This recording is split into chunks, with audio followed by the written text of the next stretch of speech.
রবীন্দ্রসঙ্গীত নিয়ে কিছু ভুল ধারণা অনেকেরই আছে, যেটা হচ্ছে স্বরলিপি নাকি একদম হুবহু মানতে হবে। আমরা যখন কলেজে পড়তাম, আমার কিছু বন্ধু বান্ধব পড়তো, আমি ক্লাসিক্যাল অনার্স ছিলাম। তো আমাদের অনার্সটা ছিল কীরকম, এক বছর ধ্রুপদ ধামার অনার্স, আরেক বছর খেয়াল অনার্স। তো আমাদের ব্যাপারটা এরকম ছিল, যারা আমরা ক্লাসিক্যালে, হিন্দুস্তানি ক্লাসিক্যালে যারা অনার্স ছিলাম, তা যারা আমাদের রবীন্দ্রসঙ্গীতে অনার্স ছিল, তারা বলতো যে এই যে রবি দাদুর একটা সমস্যা, সে হচ্ছে সব কিছুই মানে যা করে গেছে ঠিক তাই গাইতে হবে, একটু এদিক সেদিক হওয়া যাবে না। এইটা না পরবর্তীকালে একটা অবসেশনে দাঁড়িয়ে গেছে, প্রথম দিকে ছিল না। কিন্তু আজকে আমরা যদি দেখি, পুরনো যদি রেকর্ডিং দেখি, একদম পুরানো দিনের রেকর্ডিং, সেগুলোতে দেখা যাবে কোনোটার সাথে স্বরলিপিটা কেন করা হয়েছে। তখনকার দিন তো রেকর্ডিং হতো না সব কিছুর, আর তার চাইতেও বড় কথা, রেকর্ডিং যে হতো সেটা খুব সাবস্ট্যান্ডার্ড রেকর্ডিং। আজকালকার দিনের মতন এত ভালো টেকনোলজি তখন ছিল না।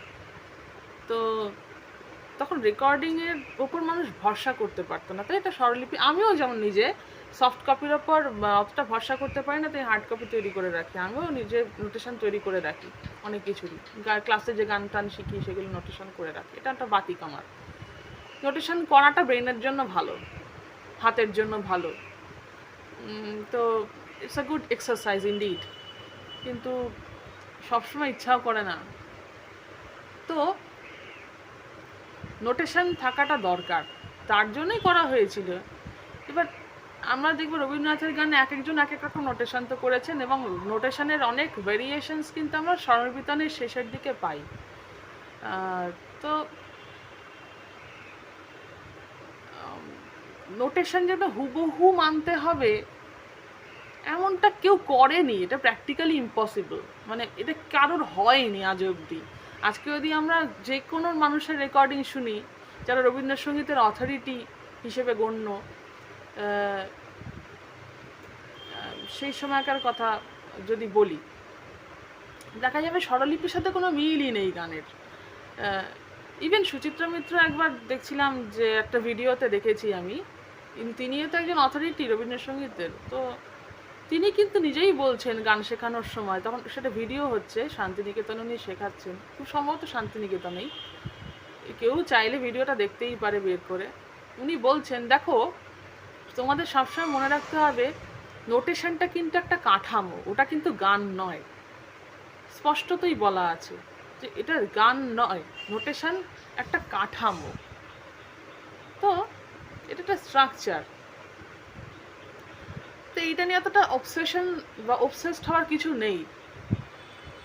নোটেশন থাকবে, নোটেশন দেখে রাখা ভালো।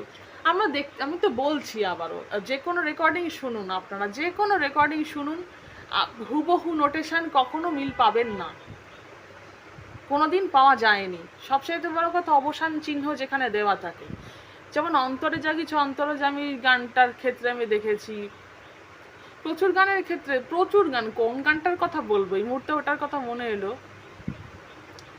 খুব সম্ভবত অন্তরে জাগিছ হতে অবসান চিহ্ন, অন্তরে জাগিছ অন্তরু জানি, অন্তরু জানি, তবু সদা দূরে ভ্রমিতেছি আমি, অন্তর, এই যে এই জায়গাটা অন্তর আছে কিন্তু নোটেশনে, এটা গামা পা মা অন্তরে। অনেকে কি গায়, অন্তর এটা গায়, গামা পা মা এটা গায়, হ্যাঁ, কিন্তু নোটেশন কিন্তু গামা পা মা এটা আছে। তো তার জন্য কি কিছু প্রবলেম হয় না। তাও অবসান চিহ্নগুলো নিয়ে যদি আমি বলি, কেউ মানেনি অবসান চিহ্নগুলো, অনেক ক্ষেত্রেই মানা যায় না। যেমন এমনি করে ঘুরিব দূরে বাহিরে, আর তো গতি নাহিরে মোর নাহিরে, এ হয় কি গান শেষ করা যায়? এখানে কিন্তু অবসান চিহ্ন দেওয়া আছে, কেউ এখানে শেষ করে না, সব বাহিরেতেই শেষ করে। এমনি করে ঘুরিব দূরে বাহিরে, এখানেই শেষ করে। কেন এটাই মিউজিক্যালি ডিমান্ড করছে। তো এই জিনিসগুলো আছে, স্বরলিপিভাবে মেনে গাওয়া সম্ভবই না, কোনোদিন সম্ভব না। কোনো বইকে কি মানুষ মেনে চলতে পারে সারা জীবন ধরে? সম্ভবই না কোনোদিন। তো প্রত্যেকের গায়কী আলাদা, এক একজনের গলে এক একটা মানায়। একই জিনিস হয়তো আমিও গামা পামা গাইবো, আরেকজনে গামা পামা গাইবে, আমার থেকে হয়তো তার গামা পামাটা শুনতে অনেক বেশি ভালো লাগবে, বা হয়তো তার থেকে আমারটা শুনতে বেশি ভালো লাগবে। তো অনেক কিছু মানে ভ্যারি করে। প্রথমে আমাদের বুঝতে হবে যে রবীন্দ্রসঙ্গীত তো এটা যে কোনো সঙ্গীতের মতোই। ইভেন উনি তো বলেওছিলেন যে একজন ভালো গায়ককে আমি যেই স্বাধীনতাটা দেব, খারাপ গায়ককে আমি সেই স্বাধীনতাটা দেব না। তার সবচাইতে বড় কারণ হচ্ছে খারাপ গায়ক বুঝবে না যে কি করতে হয় কি করতে হয় না, কিন্তু ভালো গায়ক কিন্তু বুঝবে কি করতে হয় কি করতে হয় না, তাই সে মেপে গাইবে। তাই সে যদি কোথাও মানোধর্মাও করে, কোন মানোধর্মাটা সেখানে মানাবে সেটা একজন ভালো গায়ক বুঝবে।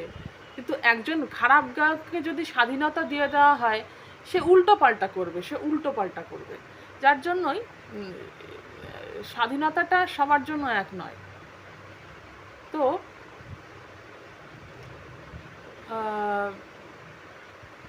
এই হলো ব্যাপার, যে ওরম কোনো ব্যাপার নেই যে রবীন্দ্রসঙ্গীত হুবহু একেবারে নোটেশনের, তাই তো সবাই একরকম গাইবে, তাহলে আলাদা কি হলো, তাই না? এটা একটা পরীক্ষাগত অবসেশন। এই অবসেশনটা এসছে পরীক্ষার সময় থেকে। হ্যাঁ, পরীক্ষার মধ্যে এই জিনিসগুলো আছে ঠিকই, যে এটা হলে চলবে না, ওটা পরীক্ষা, এটা কিন্তু পরবর্তীকালের ব্যাপার এটা। আর আরেকটা কথা বলি, রবীন্দ্রসঙ্গীতে যে কপিরাইট নিয়ে লোকে কথা বলে, যে এখানে একটা কথা বলার আছে, অনেক কিছুরই কথা বলার আছে, যে রবীন্দ্রসঙ্গীতে সত্যি কপিরাইট কেন থাকবে? অনেকে বলে কপিরাইট উঠে গেছে তো লোকে যা খুশি তাই করছে।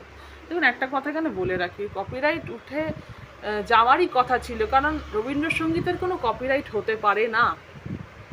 কারণ প্রচুর জিনিস আছে, ওনার কটা গান নিজের, ওনার কটা সুর নিজের সুর।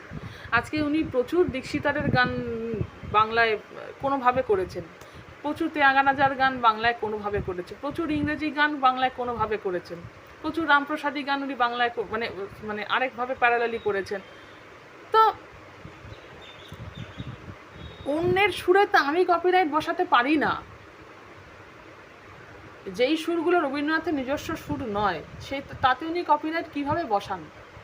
তার জন্য কপিরাইট উঠেছে, ওঠা তো দরকারও ছিল। যে আমি নিধু চরণ মূলে, ওরম ভাবে তার বাজে করুণ সুরে গাওয়া যায় না, বাজে করুণ সুরে ভাই গাওয়া হয়েছে। তো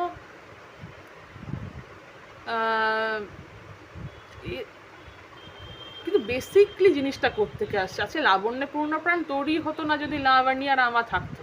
লাবণ্য রামা কানো লরজু ডাবে।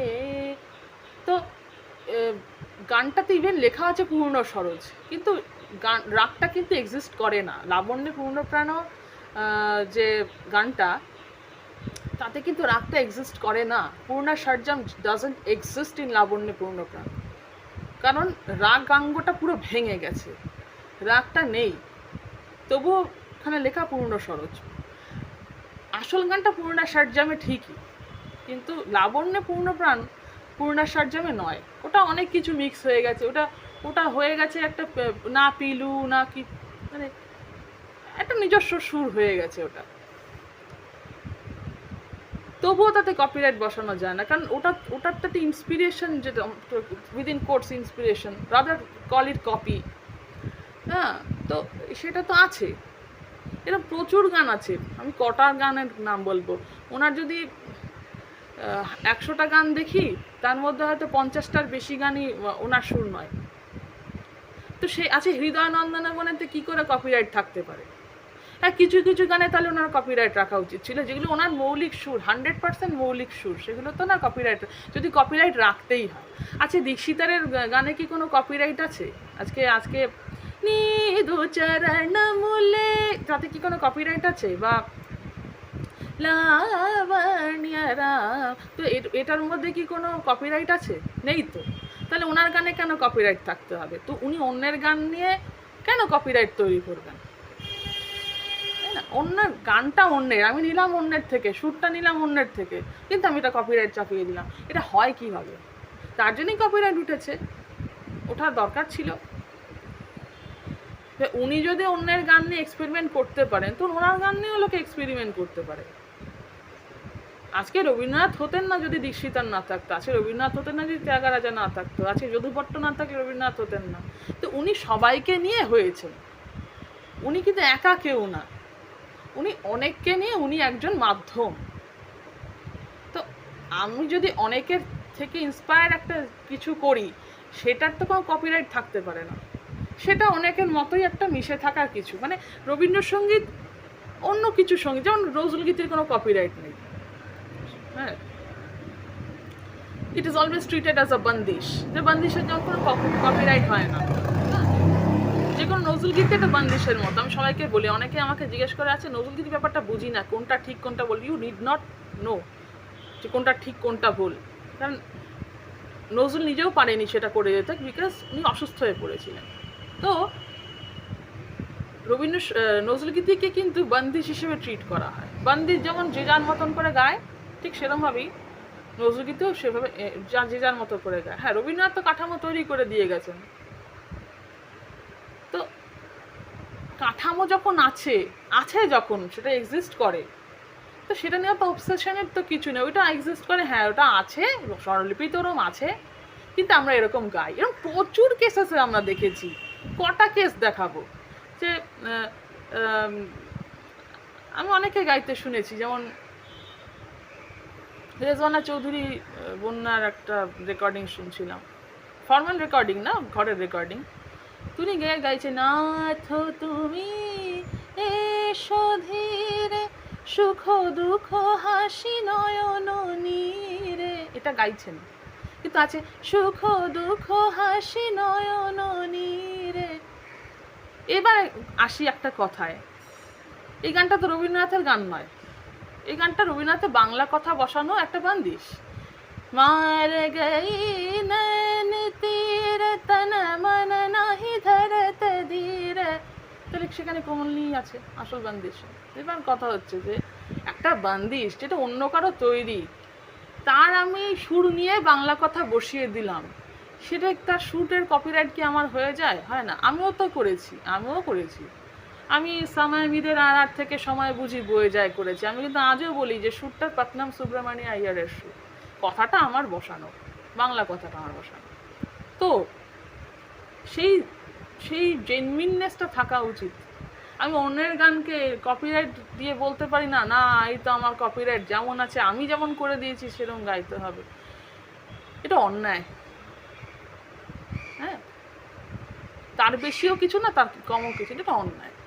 যেটা আমার নিজের না, আমি তার কপিরাইট হোল্ডার হতে পারি না। আমি যাদের থেকে সুর নিয়েছি তাদের কোনো কপিরাইট ছিল না, তাই কিন্তু আমি আমার সুরে লাগাতে পেরেছি, আমার গানে সেই সুর লাগাতে পেরেছি।